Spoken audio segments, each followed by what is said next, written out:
Hello students, good evening all of you. আমার online ক্লাসে তোমাদের সকলকে স্বাগত জানাই। যেহেতু আমাদের এইচএসের ফাইনাল এক্সাম একেবারে সামনেই, তাই আমরা এখন টপিক ডিসকাশানটা আপাতত বন্ধ রেখে কোশ্চেন ডিসকাশানের ওপরে বেশি গুরুত্ব দেব এবং আমি তোমাদের চ্যাপ্টার ওয়াইজ প্রত্যেকটা কোশ্চেন অ্যান্সার আলোচনা করে দেব এবং প্রত্যেকটা কোশ্চেন অ্যান্সার কীভাবে লিখবে তার গাইডও আমি তোমাদের দিয়ে দেব। একটু ক্লাসটা তোমরা ফলো করো। তো আজকে আমরা রিভারের ওপর থেকে কতগুলো 2 নম্বরের প্রশ্ন নিয়ে আলোচনা করছি। দেখো, আজকের প্রথম প্রশ্ন, অবরোহণ প্রক্রিয়ার সংজ্ঞা দাও। এটা 2 নম্বরের জন্য আমরা কিভাবে লিখব। তো একটু দেখে নাও, যখন কোনো বহির্জাত শক্তি যেমন নদী, হিমবাহ, বায়ু এরা কি করে, উচ্চভূমি ক্ষয়প্রাপ্ত হয়ে তার উচ্চতা কমাতে থাকে। অর্থাৎ এই বহির্জাত শক্তিগুলির প্রভাবে যখন কোনো উঁচু জায়গা ক্ষয়প্রাপ্ত হয়ে তার উচ্চতা কমতে থাকে এবং ধীরে ধীরে ওই উঁচু জায়গাটি নিচু হতে থাকে, অর্থাৎ যা হাইট ছিল তার থেকে হাইট ডিক্রিজ করবে।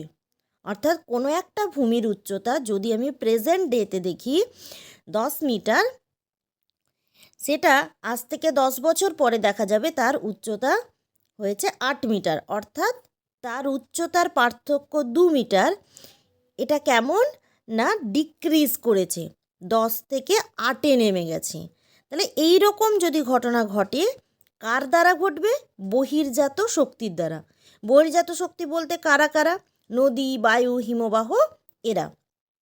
তখন সেই ঘটনাটিকে অর্থাৎ পুরো প্রক্রিয়াটাকে আমরা বলবো অবরোহণ প্রক্রিয়া। কি লেখা আছে তোমরা একটু দেখে নাও। যখন কোনো বহির্জাত শক্তি যেমন নদী, বায়ু, হিমবাহ কোনো উঁচু ভূমি ক্রমাগত ক্ষয়প্রাপ্ত হয়ে তার উচ্চতা কমাতে থাকে এবং ভূমিটি ধীরে ধীরে নিচু হতে থাকে, তখন সেই প্রক্রিয়াকে অবরোহণ প্রক্রিয়া বলা হয়। তো এখানে প্রধান শক্তি কারা অলরেডি বলে দিলাম। এর ফলে কি কি হতে পারে, অর্থাৎ রেজাল্টেড ল্যান্ডফর্ম কী কী হতে পারে? গিরিখাত, জলপ্রপাত ইত্যাদি। এবার একটা ডায়াগ্রাম আমাদের দিতে হবে এই কোশ্চেনটার জন্য। আমি তোমাদের আগেও বলেছি, এখনও বলছি যে 2 নম্বরের প্রশ্নের জন্য যদি তোমরা ডায়াগ্রাম দাও তাহলে অবশ্যই 2-এ 2 পাবে। ঠিক আছে? যেহেতু আমাদের জিওগ্রাফিতে এটা পসিবল যে বিভিন্ন যেগুলো আমাদের টেকটনিক পোর্শন আছে, মরফোলজি পোর্শন আছে, অর্থাৎ ফিজিক্যাল জিওগ্রাফির পোর্শনগুলো থেকে আমরা ডায়াগ্রামগুলো দিতে পারি। আবার হিউম্যান জিওগ্রাফি, কালচারাল জিওগ্রাফি থেকে আমরা ম্যাপিং করতে পারি। তো এটাও সবসময় আমরা চেষ্টা করব। ওকে, নেক্সট প্রশ্ন দেখো, আরোহণ প্রক্রিয়া জাস্ট অপোজিট। মানে কি, যে বহির্জাত শক্তিগুলি যে পদার্থগুলো ক্ষয় করছে, সেই ক্ষয়জাত পদার্থ তারা কি করে? ট্রান্সপোর্ট করে, অর্থাৎ বয়ে নিয়ে যায়। বয়ে নিয়ে গিয়ে কোনো না কোনো জায়গায় জমা করে। তাহলে যে জায়গায় জমা করছে সেই জায়গার উচ্চতা ধীরে ধীরে বাড়তে থাকে, অর্থাৎ জাস্ট অপোজিট। আমি যদি একটা এক্সাম্পল দিই, প্রেজেন্ট ডেতে কোনো একটা ভূমির উচ্চতা যদি ধরে নিই 10 মিটার, 10 বছর পরে যদি দেখা যায় ওই ভূমির উচ্চতা 12 মিটার ডিউ টু ডিপোজিশন, তখন সেই প্রক্রিয়াকে আমরা বলবো আরোহণ প্রক্রিয়া। ফলাফল এই জন্য লেখা আছে, দেখো, নতুন ভূমিরূপ গঠন। তো আমাদের 2 নম্বরে তা এই যে ডায়াগ্রামটা আমরা দিয়েছি, এই ডায়াগ্রামটা আমি আরোহণ এবং অবরোহণ উভয়ের জন্য দিয়েছি। যেটাই আসুক না কেন আমি এই ডায়াগ্রামটায় দিতে পারবো। নেক্সট প্রশ্ন দেখো, মিয়েন্ডার। রিভারের ক্ষেত্রে মিয়েন্ডার কি? অর্থাৎ আঁকা বাঁকা যে রিভারের স্ট্রাকচার তাকেই আমরা মিয়েন্ডার বলি। তো এটা তো কথা না, আমাকে ডেফিনেশন আকারে দিতে হবে। কি লিখব? দেখো, মধ্য গতিতে নদীর পার্শ্বক্ষয় ও সঞ্চয়ের ফলে যে আঁকাবাঁকা গতিপথের সৃষ্টি হয় তাকে নদীবাঁক বা মিয়েন্ডার বলে। তো এটা সবসময় মনে রাখবে, মিয়েন্ডার কখনো উচ্চ গতিতে দেখা যায় না। মিয়েন্ডার সবসময় দেখা যাবে মধ্যগতিতে, কখনো কখনো নিম্ন গতিতে। সাধারণত মিয়েন্ডার এই ল্যান্ডফর্মটা নদীর মধ্যগতিকে নির্দেশ করে। আমাদের কিছু কিছু আইডিয়া রাখতে হবে যে আমি কোথাও নদী যদি দেখি তাহলে আমি কি করে বুঝবো রিভার তার উচ্চ গতিতে আছে, মধ্যগতিতে আছে নাকি নিম্ন গতিতে আছে। এটা একটা তার মানে আমরা সিগনেচার বলতে পারি যে যদি কখনো রিভার মিয়েন্ডার কোথাও আমাদের চোখে পড়ে তাহলে আমরা খানিকটা আইডিয়া করতে পারি নদীটি মধ্যগতিতে রয়েছে। এই মিয়েন্ডার নামকরণ কিভাবে হয়েছে দেখো, তুরস্কের আঁকাবাঁকা নদী মিয়েন্ড্রসের নাম অনুসারে নদী বাঁককে মিয়েন্ডার বলে। এরকম একটা আমরা ডায়াগ্রাম দিতে পারবো। আচ্ছা, নেক্সট প্রশ্ন দেখো, ষষ্ঠ ঘাতের সূত্রটি বিব্রত করো। অর্থাৎ রিভারের ক্ষেত্রে আমরা মাঝে মাঝে গুলিয়ে ফেলি যে ষষ্ঠ ঘাতের সূত্র এয়ারের সঙ্গে রিলেটেড নয় তো, না, কখনোই নয়। এটা রিভার ফ্লোয়ের সাথে রিলেটেড, নদী প্রবাহ। ঠিক আছে, সূত্রটা কি আবার বলছি যে যখন আমরা 2 নাম্বারের প্রশ্ন লিখব অবশ্যই চেষ্টা করব যেগুলোতে ডায়াগ্রাম দেওয়া যাবে আমি সুন্দরভাবে গুছিয়ে লিখতে পারবো সেটা লেখার। আর এইরকম যদি কোনো সূত্র থাকে এর তো কোনো পরিবর্তন করার জায়গা নেই, তার জন্য আমার যদি জানা থাকে তাহলে আমি অবশ্যই এটা লিখে দিয়ে আসতে পারবো।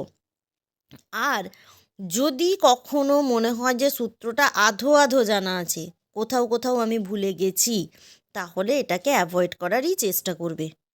ওকে, দেখো কি আছে যে কোনো নদীর গতিবেগ যদি কোনো কারণে পূর্বের তুলনায় দ্বিগুণ হয়, মানে এখন নদীটা যে গতিবেগে বইছে হঠাৎ যদি দেখা যায় তার ডাবল গতিবেগে বইছে, তাহলে কি হবে, সেই নদীর বহন ক্ষমতা অর্থাৎ সে যতটা মেটেরিয়ালস তার জলের সঙ্গে ট্রান্সপোর্ট করে আনছিল সেটা পূর্বের তুলনায় 64 গুণ বৃদ্ধি পাবে। এই ষষ্ঠ ঘাত মানে 2 ঘাত 6, 2 টু দি পাওয়ার 6, তার মানে 64, এত গুণ বৃদ্ধি পাবে। নদীর গতিবেগ বৃদ্ধির সাথে নদীর বহন ক্ষমতা বৃদ্ধির এই গাণিতিক সম্পর্কটিকেই বলছে ষষ্ঠ ঘাতের সূত্র। এটি জি.কে. গিলবার্ট বলেছিলেন। কেন ষষ্ঠ ঘাত বোঝা গেছে, 2 টু দি পাওয়ার 6, 2 ঘাত 6। ওকে, আচ্ছা, পরের প্রশ্ন দেখো, আদর্শ নদী বলতে কি বোঝো? আমাকে যদি বলে যে একটা আইডিয়াল রিভার কাকে বলবো, তার একটা ইন্ডিকেটর আছে। কি কি ইন্ডিকেটর?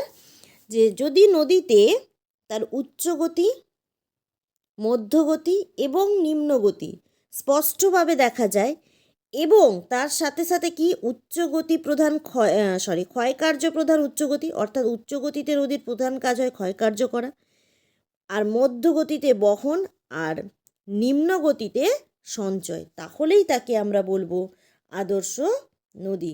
তো এইটুকু তোমরা জেনে রাখবে যে আদর্শ নদীর ক্ষেত্রে যেটা হয় যে যদি নদীর পথ অর্থাৎ এইটা যদি উৎস হয়, একটা মোহনা হয়, উৎস থেকে মোহনা পর্যন্ত তার গতিপথটা যদি দীর্ঘ হয় তবে নদী আদর্শ হওয়ার সম্ভাবনা রয়েছে।